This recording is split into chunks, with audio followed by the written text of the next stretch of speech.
Welcome to Business Review, a daily program that delves into the latest and most significant economic stories, from stock markets to currency news. Business Review covers the most up-to-date developments in the global financial world.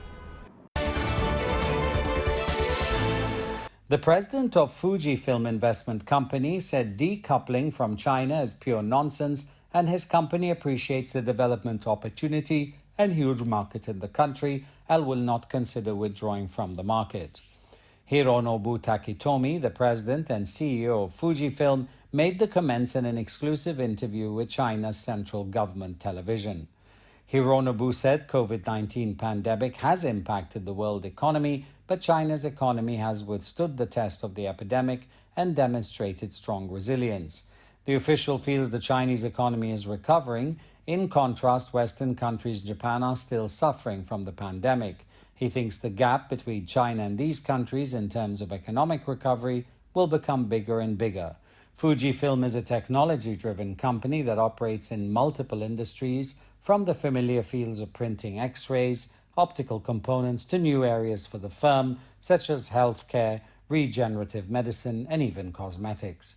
According to Hironobu, achieving joint development with China is the company's long-term strategy. Meanwhile, Yuji Asakura, the general manager of Fujifilm Printing Plate Company based in East China's Suzhou city, said he's confident with the recovery of the Chinese market. He said the company has cut production in June and July, mainly due to the impact of exports. At present, the Chinese market has not fully recovered, but he predicts it will recover in the second half of the year. Even though some Western politicians are saying companies should decouple from China, Hironobu said it was foolish to take the words of politicians. He believes it's very important for companies to find areas consistent with the country's development direction and make targeted investments. For example, China leads the world in the field of 5G, and Fujifilm is also committed to technologies and materials expected to boost 5G construction and focus on combining its medical diagnostic equipment and image processing technologies with AI and IoT technologies. Colombia resumed domestic flights on August 18th after a hiatus of around 5 months as the South American country relaxes restrictions aimed at curbing the spread of the new coronavirus. The international Jose Maria Cordova Airport in Antioquia reopened for flights. Colombia's President Ivan Duque, who said it was an important step for the reactivation of the economy, was present for a reopening ceremony and greeted passengers arriving on a commercial flight. Passengers disembarking from the plane used markings on the floor to observe social distancing. Only a relatively small number of people were waiting to travel. Other safety measures in place included airport workers taking the temperatures of passengers and spraying bags with decontamination fluids. Duque announced the opening of more routes after he toured the airport serving Medellin, which employs around 7,000 people with direct and indirect jobs. The International Air Transport Association trade group estimated losses for airlines in Latin America at $4 billion this year, with total losses for the industry expected to reach $84 billion globally. Latin America has imposed stricter travel restrictions than most regions to fight coronavirus. Colombia and Argentina have banned international flights through to August 31st, while other countries including Peru, Ecuador, El Salvador and Panama have also grounded all flights and repeatedly extended those bans as the disease has spread. The Canadian Prime Minister Justin Trudeau appointed his close ally and deputy Chrystia Freeland as Finance Minister on August the 18th and promised bold new solutions to help Canada recover from the pandemic. Freeland, 52, a former journalist and foreign minister, becomes the country's first female finance minister, replacing Bill Morneau, who resigned amid friction with Trudeau. Freeland, who's considered Trudeau's most likely successor as Liberal Party leader, spearheaded negotiations of the United States-Mexico-Canada Trade Pact in 2017 and 2018 as Canada's foreign minister. She will be tasked with reviving the economy crippled by the pandemic, with the budget deficit this fiscal year forecast to hit 343.2 billion Canadian dollars. That would be the largest shortfall since World War II.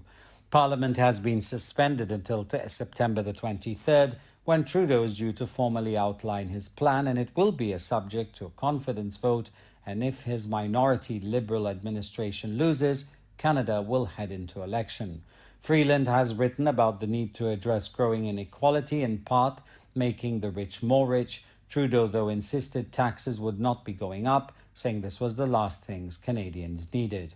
Freeland's appointment comes after a tumultuous week for the government that ended in Morneau's departure. Sources said he and Trudeau had clashed over pandemic spending, including on green initiatives that Prime Minister views as key for the economy. Freeland had previously been Minister for International Trade. That experience and her relationships with provincial premiers make her a good choice for Finance Minister. After the Liberals won the election last year, Freeland was named Deputy Prime Minister, a position she will keep. Before entering into politics into 2013, Freeland worked with several media companies, including the Financial Times, the Globe, Mail, and Reuters.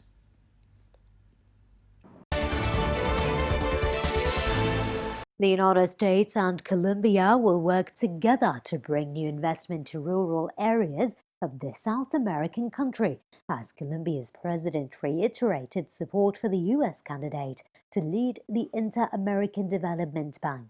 U.S. National Security Advisor Robert O'Brien told media that the investment initiative will harness up to $5 billion in private funds for rural areas over 3 years. Colombia will be part of a pilot program meant to incentivize nearshoring of U.S. businesses, part of a larger U.S. strategy announced on Monday. Mauricio Claver-Carrón, special advisor to U.S. President Donald Trump for the Western Hemisphere, was also on the visit. Colombian President Iván Duque repeated Colombia's support for Claver-Carrón in his bid to lead the Inter-American Development Bank, which is set to choose a new head next month. Several Latin American countries have called for a vote delay, citing concerns over having an IDB leader from outside the region. The United States unveiled a Western Hemisphere strategy on Monday, focused on security, economic growth, and countering China's influence in the region. The strategy aims to encourage U.S. companies to move manufacturing facilities and supply chains out of China and back to the Americas, a U.S. National Security Council official have said. The strategy also vows to maintain maximum pressure on rulers in Venezuela, Cuba, and Nicaragua. Iran's oil minister, Bijan Zanagani, said that OPEC has managed to raise crude prices and stabilize the oil market. Speaking at a news conference in Tehran, Zanagani said OPEC had been successful and the price of oil would depend on the market's demands. The Organization of Petroleum Exporting Countries and allies, including Russia, a group known as OPEC Plus, agreed record output cuts to tackle the pandemic. Zanagani said Iran's oil industry has signed 13 contracts worth roughly 1.5 billion euros with 14 local firms to enhance and maintain the country's oil production. In 2018, the U.S. President Donald Trump pulled the United States out of Iran's 2015 nuclear deal with 6 powers and reimposed sanctions that have sharply cut Iran's oil exports. Fearing U.S. penalties, foreign companies have stayed away from investing in Iran. Zanagani also said Iran would welcome the participation of all countries and foreign companies in developing oil industry projects, except companies from Israel, which Tehran does not recognize.